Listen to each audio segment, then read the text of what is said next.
future. We're talking real money. There, no. Bear Stearns is fine. Do not take your money out. This is real. Look, if there's one takeaway other than a plus 400 somebody, Bear Stearns is not in trouble. I mean, if anything, they're more likely to be taken over. Who let him in the studio? Who let that guy in the studio? Security. Wow, that was a little. That's a flashback. Trip back in time. Yeah, March of 2008. In case you didn't know, Jim Cramer. Why Jim Cramer? We'll get to that in a minute. Why my dog barking? We'll get to that in a minute, too. Hi, everybody. Welcome to Talking Real Money, the Real Money Talking Show. The real dog talking dog show, talk apparently. show. Dog talk. Well, that's in honor of tomorrow's big event, the Puppy Bowl. Oh, the Puppy Bowl. Never Bowl. miss it, yes. Yeah. Oh, I don't watch dog, that other I'm sure will game. be up early. I don't watch the puppies. Hi, everybody. I'm Don. Tom's over there in the aircraft hangar. Can you bet on the pup? Can you bet on the you puppies? Can bet on anything. That dog you was going to go want. over there and do exactly what I said. That's yeah. $500 I just made on that wager. I love it. Debbie used to ask at the dog track if you could bet on that when they would go first. You know who would. Anyway, not win first. 855-935-TALK is our telephone number. That's 855-935-8255. Today, we want to talk about predictions and why. Okay, I know he's fun to watch for about 10 minutes. After that, the bombast is overwhelming. I got to take a bomb bath, get a bath bomb after the bombast because it's it covers you from head to toe. Jim Cramer, the shouter, the screamer, the ranter, the raver, the guy who many of you turn to for investing advice. Yeah, it's not really advice either. It's more of a game. I think another TV host. But he takes himself seriously. Yeah, I guess so. He says he made a lot of money in his hedge fund. There's a new article. By the way, you can go read. I think you can read this free. It's in The Spectator. It came out last week. One part of it quotes what you just mentioned, that he said Bear Stearns fine. Don't take your money out. Of course, they went bankrupt the next day. Then June 2010. Okay, all right. He was just unlucky. It was a bad day for him. June 2010, Tesla's IPO says sell. And, of course, Tesla is up about 13,000% since then, by the way, after losing 70% last year. Okay, he was just unlucky twice. Yeah, and then there's June of 2022. Oh. When he praised a lot our unfriends at FTX. Remember them? The crypto thing? Yeah, the Bankman-Fried thing. The Bahamian guy. Well, but I think more important than those individual predictions is in The Spectator, they looked at 5 years of his actual predictions, one at a time. Do you realize that he has made 12,564 predictions in those 5 years? That's a lot. That's busy. I feel so badly for the poor person who had to go back through and watch all those. Which we'll talk about in a minute. But thank you to those calls. I hope you didn't follow them because you underperformed the Standard & Poor's 500 by 6% in that period. 6%. I mean, so all that work, all that effort, all that blather, and you made less money. So wait a minute. That was over what period?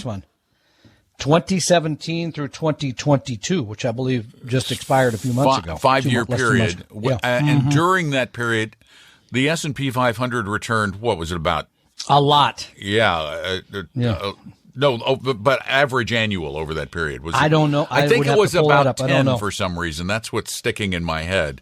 10 or 11. So really, he did low single digits or mid single digit returns at best. With a lot more risk, a lot more effort, a lot more. I mean, this is part of the thing that people forget. That took a lot of work to follow along. By the way, you can join his club now for $400 a month, and he'll tell you ahead of the announcements, I believe, ahead of the TV thing. Here's what I believe, and here's why you should invest in it. I have a question about that. Yeah. Wouldn't that sounds be like front running? To me, but it sounds like it.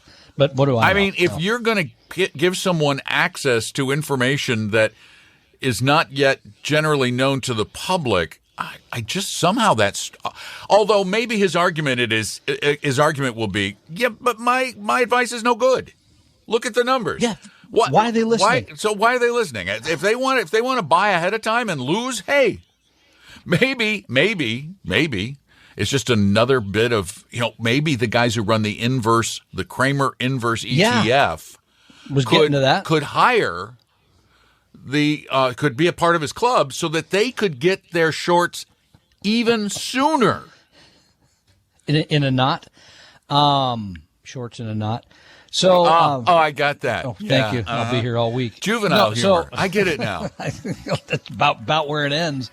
So, yeah, Mr. Cramer, and by the way, his numbers have gone down on TV to the place where now he's not even in the top 10 shows on CNBC anymore. My goodness. Oh, tough times indeed. Gee, that's so sad. I'd like to see CNBC just go away. 855-935-TALK. Give us a call. Tom and Don are talking real money.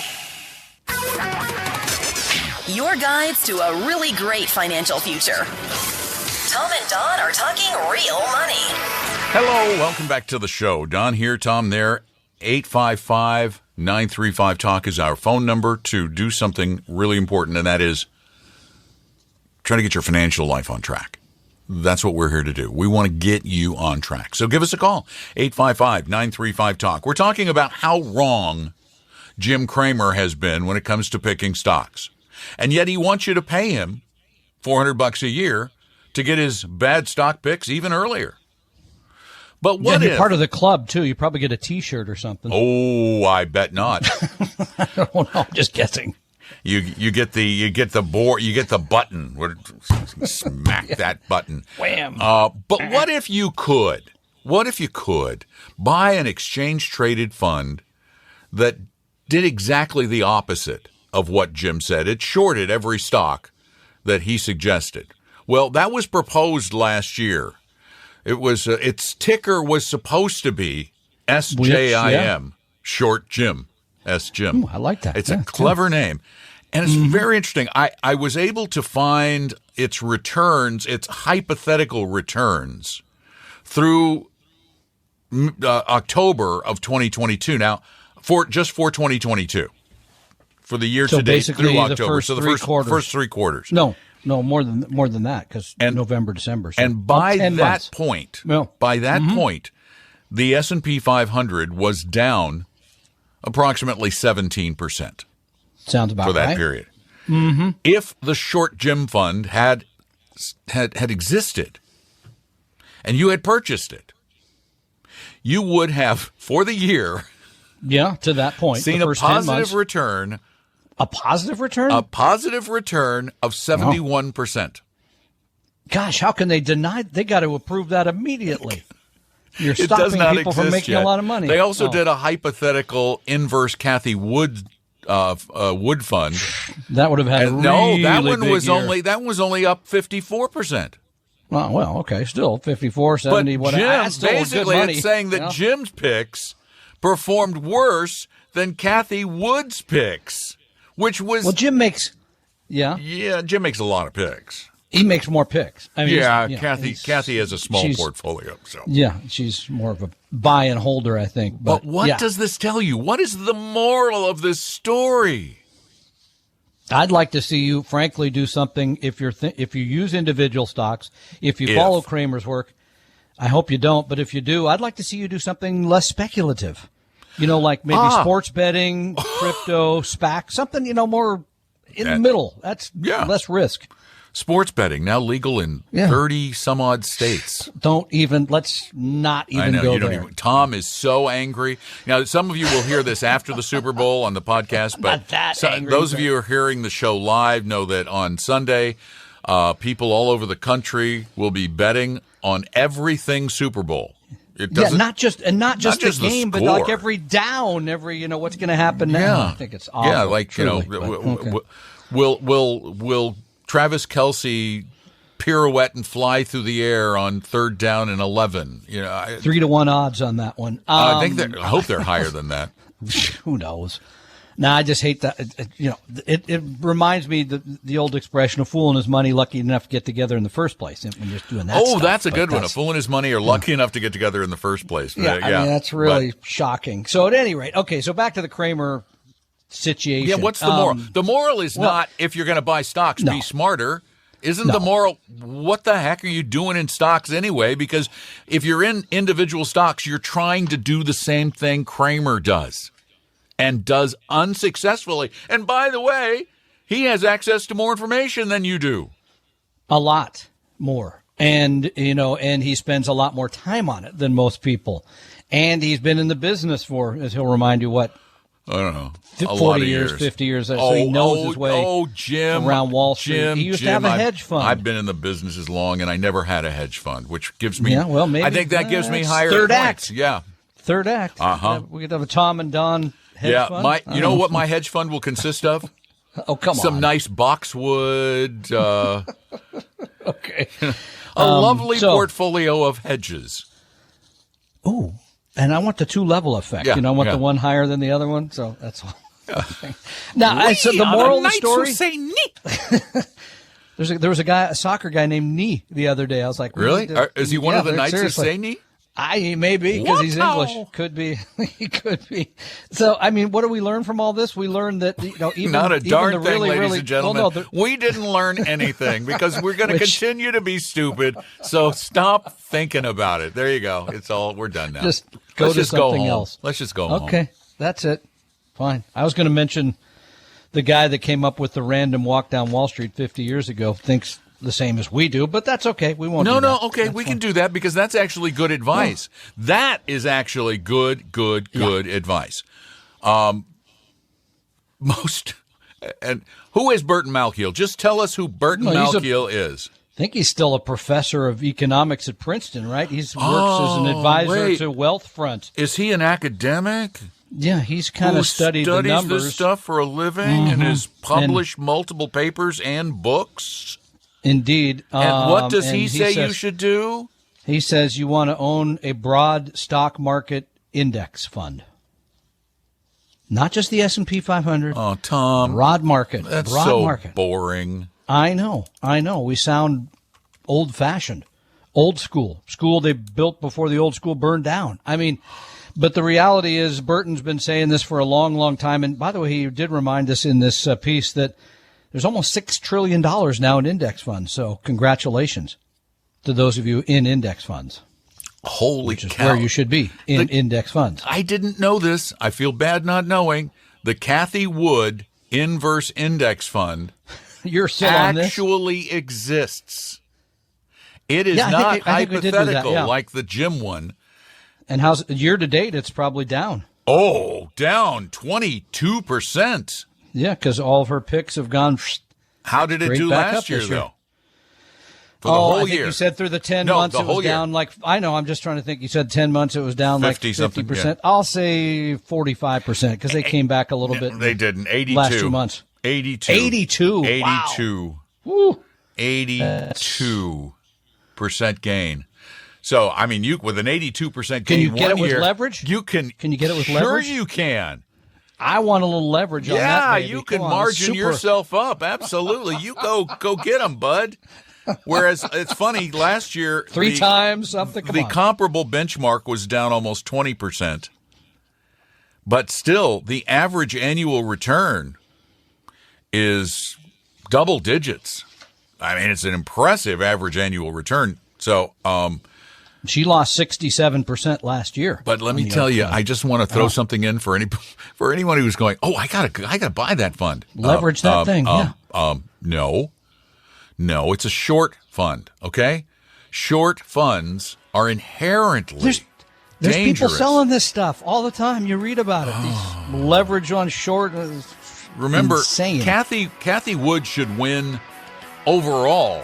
Should make money. I don't think she's going to beat the market, but she should make money overall just because the market does better overall. 855-935-TALK. Tom and Don are talking real money. For your real life and real future, Tom and Don are talking real money.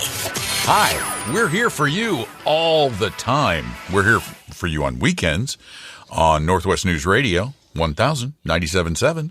But we're also here for you all the time as a podcast, Talking Real Money, the podcast. And you can call us anytime at 855-935-TALK, 855-935-8255. Hi, Pam. Welcome to the show. Oh, thank you so much. I'm glad to talk to you. As are we. What's up? So, I've been with a brokerage firm for more than 25 years. I actually used to work for them. And I've always been very happy with my broker, but he's retiring. And so now I don't necessarily want to stay with the one they assigned me. Mm-hmm. They live, 3 hours away from me, and I'll never see them. So, and I started reviewing my accounts, and I'm not thrilled with the fee-based management fees they charge me. What do they charge? Because I don't know the percentage. Uh-huh. I never figured that one out. Okay. But I don't buy and sell. Mm-hmm. And so nothing changes in these fee-based accounts. Well, did they tax loss usually harvest purchase last for the year? long run. Pardon? Did they do anything last year, tax loss harvest? Is there any other activity in the account that would help you? Not that I can remember. Well, Pam, here I'm going to ask you real quickly. Can you give me the names of some of the funds that you have, or ETFs or stocks or whatever, in your portfolio? Sure. What do you have? Sure. So let's take a look here. Amazon, Consolid Edison, Merck, Procter & Gamble, Verizon. How about a Apple. fund, not just Do you have any individual mutual funds stocks? in there? I just have one, and it's like a floating rate. A floating rate fund. I don't Okay. have a lot of. I don't, Okay, so yeah, what I you don't have had, mutual what funds. you I had, usually have- what you had was a broker, an advisor, who was helping you pick stocks. In other words, right? Yes, over the course of years, I would always ask him what is on his list, and I felt very comfortable with that. Usually I go with a company that I either buy the product or I am familiar with. Like Johnson & Johnson. Over the years, it's been very good to me. So has Microsoft. So has Amazon. But they're kind of things that I know and can recognize. Okay, so what are you thinking you want to do from here? Well, I'm not happy with... So I have a Roth IRA, and after it got to a certain dollar amount, something new they started a number of years ago was splitting the account into two parts. And one is I manage it myself, and the other one is they manage it for me for a fee. Yes, And ma'am. I thought I was doing just fine doing it on my own and, checking in with my broker every once in a while. And Well- I think I want to go someplace else. Well, then, one, we would try to dissuade you from owning individual stocks. You may have done very well in the past, and congratulations, but the reality is owning individual stocks is, by all measures, dramatically more risky than owning stocks through an ETF or a well-diversified portfolio, because despite the fact that they all sound really good, Washington Mutual sounded really good before they went bankrupt. Enron sounded really good before they went bankrupt. Bear Stearns before they went bankrupt. Nobody will tell you when these companies are going to get into trouble. They don't tell you in advance. So if you want to continue to hold these stocks and you're not going to buy or sell them, just open a discount brokerage account at Fidelity or at Schwab or at M1 Finance or any of these and move all the assets over there and just let them sit. But we think you should do more. Tom and Don are talking real money.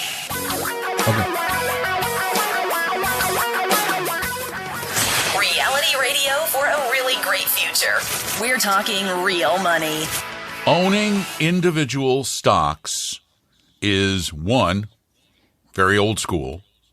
Two, it has been proven over and over again to be a very dangerous way to invest. Now, Pam said she's done very well, and I am not doubting that for a minute, because over the years she had been investing, over the 20-plus years she had been investing, the market did very well, particularly the large blue-chip companies like what she had in her portfolio. But the reality is, we don't know that she couldn't have done exactly as well, or maybe even better, just by owning a diversified portfolio with lower costs. But what we do know, whether the performance was comparable or not, that she would have owned a portfolio that would have been less frightening if she had a diversified portfolio as opposed to a few stocks, and that has the potential in the future to be a lot less frightening. That's why we push diversification, because diversification gives you two things. Gives you the return of the market, but it gives you a decent investment return with less volatility than picking individual stocks. And most of us are overconfident about the things in our life. We've talked about this on the program ad nauseum. Earlier in this episode. Yeah, I mean, people believe, well, I did that right, so it's going to continue. That's one. Number two, the idea that you can walk into Starbucks, buy a drink, and think you know something about that company is silly. The idea that the Amazon delivery guy will come by and you think you know something about that company. Most of their profit is made from not delivering packages. AWS. Yeah, AWS. And number three is the sharks like Jim Cramer are swimming in the same pool, and they got better access to the stuff that, they're going to eat. So no, and God bless you. I think it's great. You've built that sounds like good portfolio for you. But to anybody listening, that is a direction I would not go. I like what you said. I think it's old school. That's the way things used to be done. Don't do it anymore. The academic research says don't do it anymore. And the other thing is, you want to make your life a lot easier? Just sell all that stuff and buy VT. Bingo. There you go. 855-935-TALK is our phone number. Mark, you're next. Welcome to the show. Hey, guys, I was wondering if I wanted to buy a target date fund with the Paul Merriman, Chris Patterson, 2 funds for life. How do you, a commoner like me who doesn't have premium admission to all these sites that you guys do, how do you figure out what the allocation stock to bond is for the 2035 versus the 2050 versus the 2065? How do I find out? That's easy. You don't need to spend any money. Morningstar is available to the basic version of Morningstar is available to everybody for free, and you just type in the symbol of the fund. Give us a ticker. Yeah, we can tell you right here. Okay, so if I type in F like Frank, I, P like Paul, F like Frank, X. FIPFX should be the 2050 Fidelity. How do I know, like, when somebody bought it in 2015, well, that isn't the same allocation as it is now as we approach 2025. How do I determine how that changes throughout its life before I get to 2050? Because you can look at a shorter duration fund from the same company. You could look at a 2030, for example, or a 2035, and you can see how that allocation changes over the course of years. And it's a pretty set formula that they use. And the 2050 is... Just looking at it now, it's a very low expense ratio, only 12 basis points. 10% bonds, 90% equities. Which makes sense because they're saying your retirement is 20 plus years, right? Or whatever. And that's a long time from now. So they're going to be mostly in stocks. So let's say I look at that 10 years from now. Will it then tell me, oh, now you're 70-30? Yeah. I'll tell you right now what it'll tell you. It will tell you. You could go look at the 20, I'm going to look at the 2040. Yeah, it's probably 65 or 70% in stocks. No, that's about 85-15. Wow, more aggressive than I would have thought. But the point of the matter is, yes, it does move to an allocation that is more in bonds as time goes on. And then I would just, if you're going to use the Paul Merriman method, can we say that? I would add in something like AVUV or something like that gives you the small to give you the small cap, which contingent. is his 2 fund thing. Yeah, I think it's really simple. And just go in essence, go back in time by looking at the shorter duration versions of the same fund. Thanks for the call, 855-935-TALK. Tom and Don are talking real money. Your guides to a really great financial future. Tom and Don are talking real money. Well, this stuff is really important that we talk about here. Even the Paul Merriman portfolio. I mean, it's kind of important. You got to be nice for a couple more weeks because retirement. We're going to see him in 2 weeks, and then I'll have a year before I see him again.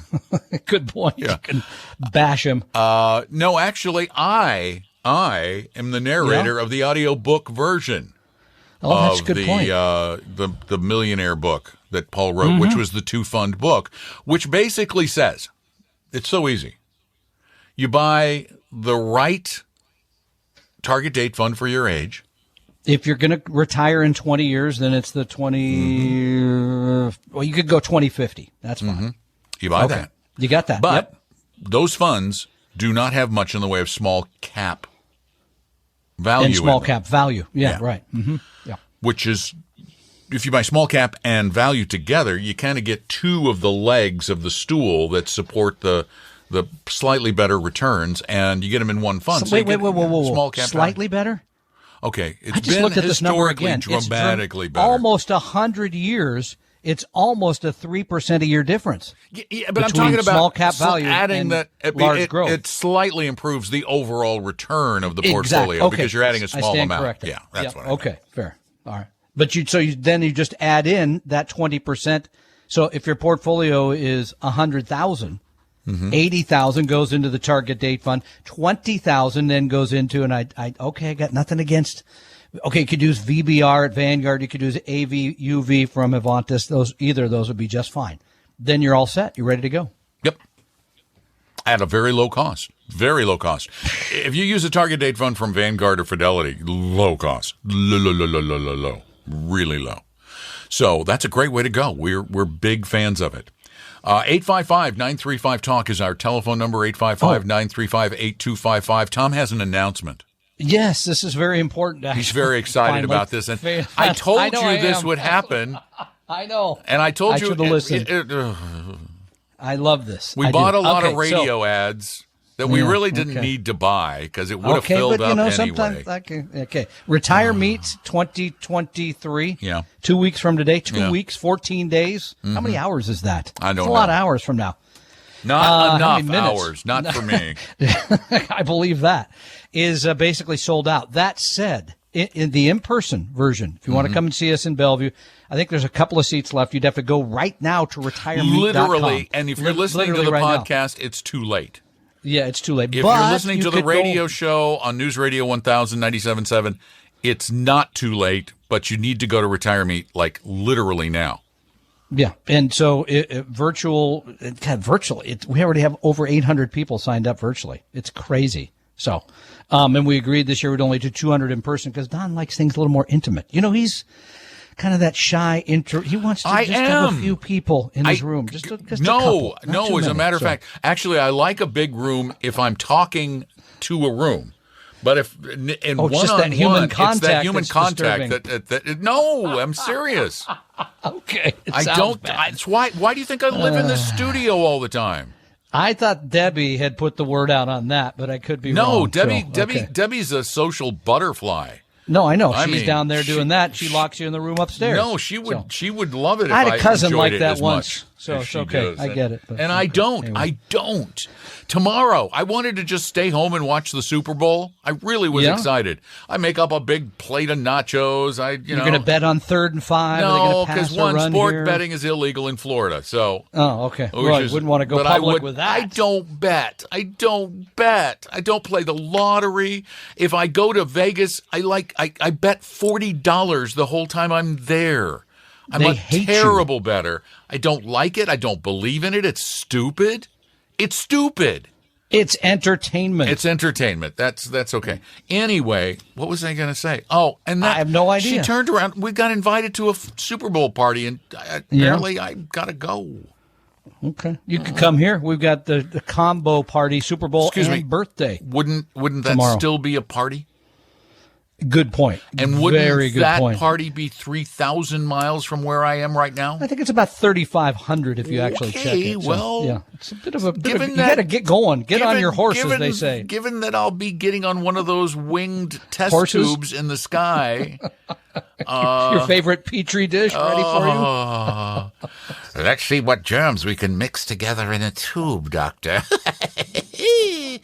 So I'm really excited about that. So, okay, where we What? Retire Retire Meet. Meet. If you want to join us on the 25th, go get a ticket now. Because one thing I can guarantee you, by Monday they'll shut it all down. There won't be more tickets available. So Well, except that for the I can virtual. Except for guarantee. the virtual. Yeah, virtual anytime. But yes, if you want to join us, which is way more fun because now you can torture Don, the introvert, the heedless contrarian that wants to hide in his room. You can really have some fun. So there's something to look forward to. I will just be heading back to my hotel room. All right, here we go with a question that was called in to 855-935-TALK, but not when we were here in the studio. Hi. Thank you for taking my call. Really enjoy your show.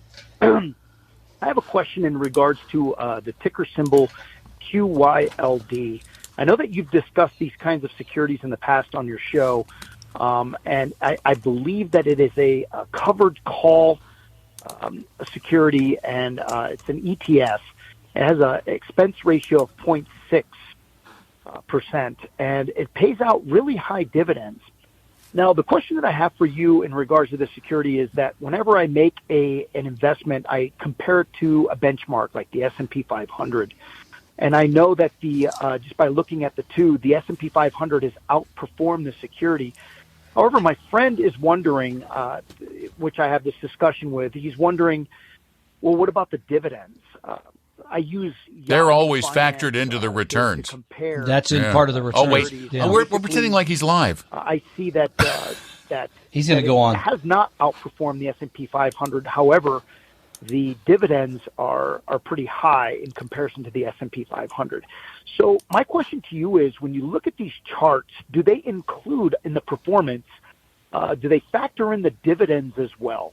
Yep. Anyway, thank you. Enjoy your show. And Covered calls. Yep.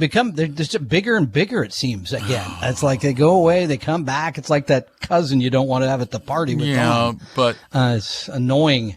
But the reality of covered calls is they're not going to give you the returns of the market because you give up all your upside to get that little bitty premium on the sale of the call. So they're going to land somewhere between a money market fund and the stock market, which you're just paying a lot of money for something that you don't need. It's a weird, complex hedging strategy. And That's the way the I'd put it, the dividends are included in the returns quoted. So the average annual return over the last 5 years for QYLD is 5.09% per year.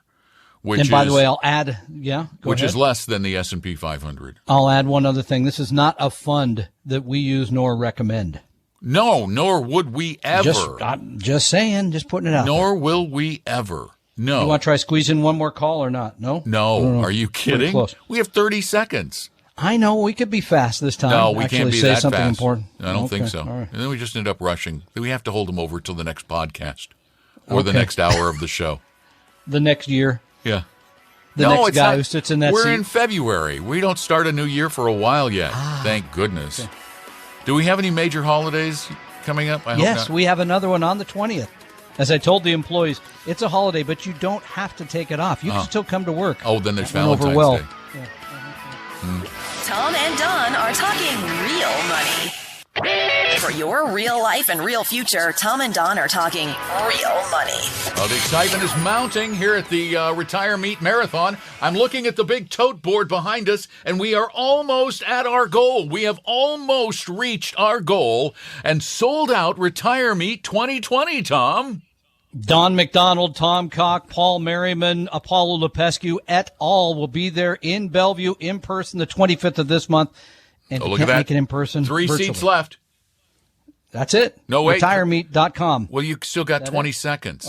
Oh, I thought you said that's it. No, So I'm giving you the number on the tote board. Oh, I see. And now we're down to 2. So sign up now if you want to see us in person. It includes lunch, breakfast, maybe even a drink afterwards. I have no idea. So it's all there. RetireMeet.com. I just throw that in there. There are a lot of bars around Maidenbauer Center. You can certainly have a drink afterward. Go to RetireMeet.com, but you need to do it right now. We hope you realize that the information provided on Talking Real Money is for informational, educational, and hopefully enjoyable purposes only. Providing personalized financial planning or investing advice takes time, so please consult with a really good fee-only fiduciary investment, tax, or legal advisor. We know a good one. Investing must always involve risk. In other words, you can and probably will lose money at times. Also, as much as you want it, no one can accurately and consistently predict the future, so past performance doesn't tell you a darn thing about what the future will bring. Unlike many other programs that say something similar, Talking Real Money is not trying to get you to buy or sell any financial products or securities. Instead, the program is provided as a public service by Appella Capital, a fee-only registered investment advisor. Thanks for listening, and please visit TalkingRealMoney.com for more information and disclosures. Are we done now?